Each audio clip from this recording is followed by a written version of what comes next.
Rajamouli direct చేసే కొత్త సినిమాపై మరో రూమర్ పుట్టుకొచ్చింది. అంటే మహేష్ మూవీలో మరో హీరో కూడా కనిపించబోతున్నాడట. గతంలో ఇలాగే చాలా మంది హీరోల పేర్లు వినిపించాయి, కానీ దర్శక ధీరుడు ఖరారు చేయలేదు. ఇప్పుడు వినిపిస్తున్న పేరు మాత్రం ఫైనల్ అయ్యే అవకాశాలు ఎక్కువగా ఉంది. అలా ఎందుకంటే ఆయన మామూలు హీరో కాదు, యానిమల్ టైటిల్ పెట్టుకొని మరీ సినిమా చేసిన హీరో. రాజమౌళికి బాగా క్లోజ్. బాలీవుడ్ హీరో రణబీర్ కపూర్ టాలీవుడ్ వరకు వస్తున్నాడా? రాజమౌళి డైరెక్ట్ చేస్తున్న పాన్ ఇంటర్నేషనల్ మూవీలో గెస్ట్ రోల్ చేయబోతున్నాడా?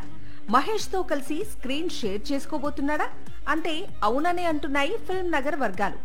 మహేష్ మూవీలో రణబీర్ అయితే పూర్తి స్థాయి క్యారెక్టర్ కాదని, కేవలం సెకండ్ హాఫ్ లో కొద్ది నిమిషాలు మాత్రమే యానిమల్ హీరో కనిపిస్తాడట. ప్రస్తుతం ఈ రూమర్ టాలీవుడ్ తో పాటు బాలీవుడ్ ను షేక్ చేస్తోంది. రణబీర్ కు గెస్ట్ రోల్ ఆఫర్ చేసి రాజమౌళి ఒక విధంగా బాలీవుడ్ మార్కెట్ ను టార్గెట్ చేసినట్లే. అయితే ఈ వార్తల్లో ఎంతవరకు నిజం ఉంది అనేది క్లారిటీ రావాల్సి ఉంది. గతంలో ఇలాగే నానా పటేకర్ పేరు, అలాగే విక్రమ్ పేరు, మాధవన్ పేరు వినిపించింది. కానీ ఎవరూ కూడా సెట్ లోకి అడుగు పెట్టలేదు.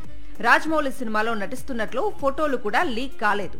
సో రణబీర్ పై వచ్చిన రూమర్ నిజమో లేదో తెలియటానికి మరికొంత సమయం పడుతుంది. అయితే రణబీర్ కు ఇటు మహేష్ తోనూ అటు రాజమౌళితోనూ సాన్నిహిత్యం ఉండటంతో ఈ రూమర్ లో ఎంతో కొంత నిజం ఉండొచ్చు అని ఫిల్మ్ నగర్ వర్గాలు చెబుతున్నాయి. పేదవాడి పక్షాన నిలబడతాం, ప్రజా గొంతుకై నినదిస్తాం. వాయిస్ ఆఫ్ వాయిస్లెస్, తెలుగువారి మనస్సాక్షి సాక్షి టీవీ.